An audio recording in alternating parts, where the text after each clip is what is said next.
Hello guys, welcome back to ಹೊಸ blog, ಹೊಸ channel. Harshit ಅಂತ ಹೊಸ ಚಾನಲ್ ಅಂತ ತೆಗ್ದಿದ್ದೀನಿ ಗೈಸ್. ಇದುವಾಗ ಶಿವರಾತ್ರಿ, ಹ್ಯಾಪಿ ಮಹಾಶಿವರಾತ್ರಿ ಗೈಸ್. ಇವಾಗ ನಾಷ್ಟ ಇನ್ನೂ ತಿಂದಿಲ್ಲ ಗೈಸ್. 9 ಗಂಟೆ ಆಯಿತು, ಇನ್ನೂ ನಮ್ಮಮ್ಮ ನಾಷ್ಟ ಕೊಟ್ಟಿಲ್ಲ. ಸ್ನಾನ ಮಾಡಿಸ್ಬಿಟ್ಟು ಕೂರ್ಸೋರಿ. 7 ಗಂಟೆ 7:15 ಸ್ನಾನ ಮಾಡಿಸ್ಬಿಟ್ಟು ಕೂರ್ಸೋರಿ. ಇನ್ನೂ ನಾಷ್ಟ ಕೊಟ್ಟಿಲ್ಲ. ಏನು ಮಾಡ್ತಾರೆ ಹೇಳಿ ಗೈಸ್. ನೋಡಿ, ಎಲ್ಲ ರೆಡಿ ಮಾಡ್ಕೊಂಡವ್ರಿ, ಮಾಡೋಕ್ಕೆಲ್ಲ ರೆಡಿ ಮಾಡ್ಕೊಂಡವ್ರಿ. ಇನ್ನೂ ಮಾಡಿಲ್ಲ, ಮಾಡಬೇಕು ಪಲಾವ್ನ. ಅದಕ್ಕೆ ನಾನು ಸುಮ್ಮನೆ ಕೂತ್ಕೊಂಡಿದ್ದೆ. ಹೊಸ ಚಾನಲ್ ಓಪನ್ ಆಗೈತಲ್ಲ, ಅದು ವ್ಲಾಗ್ ಶುರು ಮಾಡೋಣ ಅಂತ ವ್ಲಾಗ್ ಶುರು ಮಾಡಿದ್ದೀನಿ. ಇವತ್ತೆಲ್ಲ ಸಂಕ್ರಾಂತಿದೆ, ವಿಶೇಷ ಎಲ್ಲ ತೋರಿಸ್ತೀನಿ ಗೈಸ್. ನೋಡೋಣ ಬನ್ನಿ ಗೈಸ್. ಇವಾಗ ವಿಳೆದೆಲೆ, ಕರ್ಪೂರ ಮತ್ತು ತೆಂಗಿನಕಾಯಿ ಮತ್ತು ಒಂದು ಪ್ಲೇಟ್ ಇಡ್ಲಿ ಥರ ಕೇಳೋರೆ. ಅದಕ್ಕೆ ತರಕ್ಕೆ ಹೋಗಬೇಕು. ಒಬ್ಬ ಫ್ರೆಂಡ್ ಬರ್ತಾವನೆ, ಅವನ ಜೊತೆ ಹೋಗೋಣ ಬನ್ನಿ ಗೈಸ್. ಇವಾಗ ನೋಡಿ, ಎಲ್ಲ ಶಿವರಾತ್ರಿಗೆ ಮಾಡ್ಕೊತವ್ರೆ. ಹೌದಾ, ಇವಾಗ ಹೋಗೋಣ ಬನ್ನಿ ಗೈಸ್. ಅವ್ನು ಬಂದಾದ್ಮೇಲೆ ಅವನ್ನ ತೋರಿಸ್ತೀನಿ ಗೈಸ್. ಇವನೇ ನಮ್ಮ ಫ್ರೆಂಡ್ ನಿರ್ಮಲ್ ಅಂತ. ಇವನ ಜೊತೆ ಅಂಗಡಿಗೆ ಹೋಗ್ಬಿಟ್ಟು ಬರಬೇಕು. ಒಂದು 1/4 ಗಂಟೆ ಆಗುತ್ತೆ. ಅದರಾದ್ಮೇಲೆ ಮತ್ತೆ ಸ್ಟಾರ್ಟ್ ಮಾಡೋಣ. ಆವಾಗಲೇ ಹೇಳ್ದಂಗೆ ಗೈಸ್, ಎಲ್ಲ ತಂದಾಗಿದೆ. ಇವಾಗ ಕರ್ಪೂರ, ತೆಂಗಿನಕಾಯಿ, ವಿಳೆದೆಲೆ ಎಲ್ಲ ತಂದಾಗಿದೆ ಗೈಸ್. ಇವಾಗ ಇಡ್ಲಿ ತಿನ್ನೋ ಸಮಯ ಬಂದಿದೆ. ತಿಂದ್ಬಿಟ್ಟು ಮತ್ತೆ ಒಳಗೆ ಮಾಡ್ತೀನಿ ಗೈಸ್. ಎಲ್ಲ ಪೂಜೆಗೆ ರೆಡಿ ಮಾಡ್ಕೊತವ್ರೆ ಗೈಸ್. ನೋಡಿ, ಹೂವು ಎಲ್ಲ ಪೋಣಿಸ್ಕೊಂಡು ಮತ್ತು ಅಲ್ಲೆಲ್ಲ ಪೋಣಿಸ್ಕೊಂಡೆಲ್ಲ ರೆಡಿ ಮಾಡ್ಕೊತವ್ರೆ ಗೈಸ್.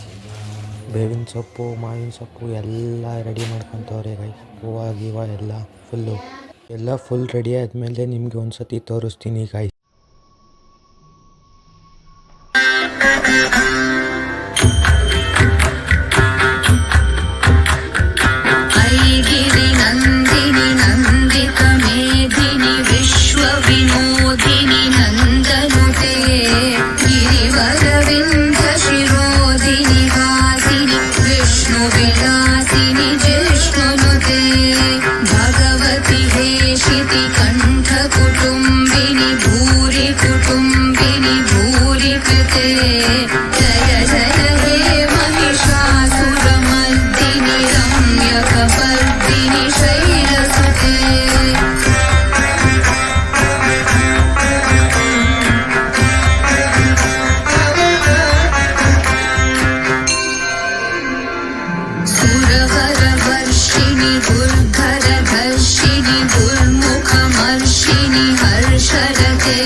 ಆವಾಗಲೇ ಪೂಜೆ ಎಲ್ಲ ಆಗಿತ್ತು.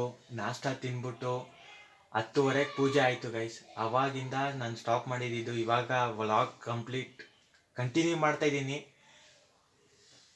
ನಾಷ್ಟ ತಿಂದ್ಬಿಟ್ಟು ಸ್ವಲ್ಪ ಕೆಲಸ ಇತ್ತು, ಕೆಲಸ ಮಾಡ್ಕೊಂಬಿಟ್ಟು ಒಂಚೂರು ಓದ್ಕೊಂಡು ಅದರಾದಮೇಲೆ ವ್ಲಾಗ್ ಶುರು ಮಾಡ್ತಾಯಿದ್ದೀನಿ. ಆಮೇಲೆ ಊಟ ತಿಂದ್ಬಿಟ್ಟು ಮಲ್ಕೊಂಬಿಟ್ಟೆ. ಇವಾಗ ಎದ್ಬಿಟ್ಟು ವ್ಲಾಗ್ ಶುರು ಮಾಡ್ತಾಯಿದ್ದೀನಿ. ಬನ್ನಿ ಗೈಸ್, ಈಚೆಗಡೆ ಏನು ನಡೀತೈತೆ ಎಲ್ಲ ತೋರಿಸೋಣ ಬನ್ನಿ. ಇವಾಗ ಅಲ್ಲೇನು ತೋರ್ಸಕ್ಕೆ ಹೋಗ್ತಾಯಿದ್ದೀನಿ. ನಮ್ಮ ಅಮ್ಮ ಕುಡಿಯೋಂಗೆ ಹಿಡಿತವ್ರೆ. ತೋರಿಸ್ತೀನಿ ಬನ್ನಿ. ನಮ್ಮ ಆಂಟಿನ ತೋರಿಸ್ತೀನಿ, ದೀಪ ಆಂಟಿ ಅಂತ. ಅವ್ರನ್ನ ತೋರಿಸ್ತೀನಿ ಬನ್ನಿ, ಹೆಂಗಿದೆ ಏನು ಅಂತ. ಹೋಗ್ತೀನಿ ಇನ್ನೇನು ಕಡೆ ಏನು ಬೈಸ್ಕೊಂಡು ಗೈಸ್. ಇವಾಗ ರೆಡಿ ಆಗಿದ್ದೀನಿ. ಪೂಜೆ ಮಾಡಿಬಿಟ್ಟು ನಮ್ಮಮ್ಮ ಕಸ ಗಿಸ ಎಲ್ಲ ಗುಡ್ಸಾದ್ಮೇಲೆ ಪೂಜೆ ಮಾಡಿಬಿಟ್ಟು ರವೆ ಉಂಡೆ ಮಾಡ್ತಾರೆ. ಅದನ್ನ ನೋಡೋಣ, ಇಟ್ಬಿಟ್ಟು ಪೂಜೆ ಮಾಡೋಣ ಬನ್ನಿ ಗಾಯ್ಸ್.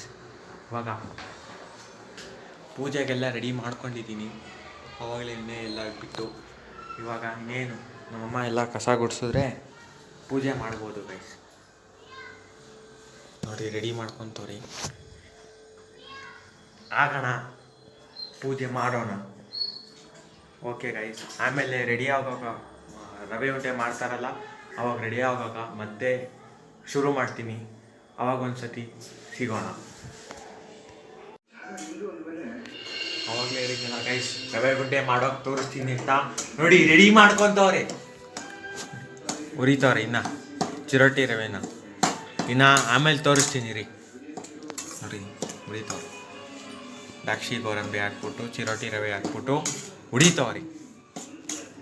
ಇನ್ನು ಆಮೇಲೆ ತೋರಿಸ್ತೀನಿ ಇನ್ನು ಪ್ರಿಪರೇಷನ್ ಮಾಡೋಣ. ಅರೆ ಉಳ್ದಿರೋ ದ್ರಾಕ್ಷಿ ಗೋಡಂಬಿನ ನಾನು ತಿಂತಾಯಿದ್ದೀನಿ ಗೈಸ್, ಆರಾಮ್ಸೆ ಕೂತ್ಕೊಂಡು ಫೋನ್ ನೋಡಿಕೊಂಡು ಆರಾಮ್ಸೆ ತಿನ್ಕೊಂಡಿದ್ದೀನಿ ಗೈಸ್.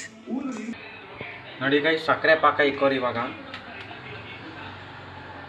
ಕುದಿಸ್ಬೇಕಾ ಗೈಸ್? ಇವಾಗ ಕೊಬ್ಬರಿ ತುರಿತವ್ರ, ಕೊಬ್ಬರಿ ನೋಡ್ಕೊಳ್ಳಿ, ಕೊಬ್ಬರಿ ತುರಿತವ್ರಿ ಇವಾಗ ರವೆ ಉಂಡೆಗೆ. ಇಲ್ಲಿ ಸಕ್ಕರೆ ಪಾಕ ರೆಡಿ ಆಗ್ತೈತೆ, ಇಲ್ಲಿ ಚಿರೋಟಿ ರವೆ ಇದು ಮಾಡ್ತವ್ರೆ, ಇಲ್ಲಿ ಕೊಬ್ಬರಿ ಆಗ್ತೈತೆ. ಆಮೇಲೆ ಮಾಡಿ ಫುಲ್ ರೆಡಿ ಆದಮೇಲೆ ಇನ್ನೊಂದು ಸತಿ ಕ್ಲಿಪ್ ಹಾಕ್ತೀನಿ ಗೈಸ್. ಇವತ್ತಿನ ಔಟ್ಫಿಟ್ ಹಿಂಗಿತ್ತು ನಂದು. ಪರ್ಪಲ್ ಪುಲವರು ಮತ್ತು ಬ್ಲ್ಯಾಕ್ ಪ್ಯಾಂಟ್ ಹಾಕ್ಕೊಂಡಿದ್ದೆ ಸಿಂಪಲಾಗಿ. ಇದೇ ನನ್ನ ಔಟ್ಫಿಟ್ ಆಗಿತ್ತು ಗೈಸ್. ಕೊಬ್ಬರಿ ಎಲ್ಲ ಹಾಕ್ಬಿಟ್ಟು ಮಿಕ್ಸ್ ಮಾಡಿಕ್ಕೋರಿ. ಅದು ರೆಡಿ ಆದಮೇಲೆ ಇದಕ್ಕೆ ಹಾಕ್ತಾರೆ.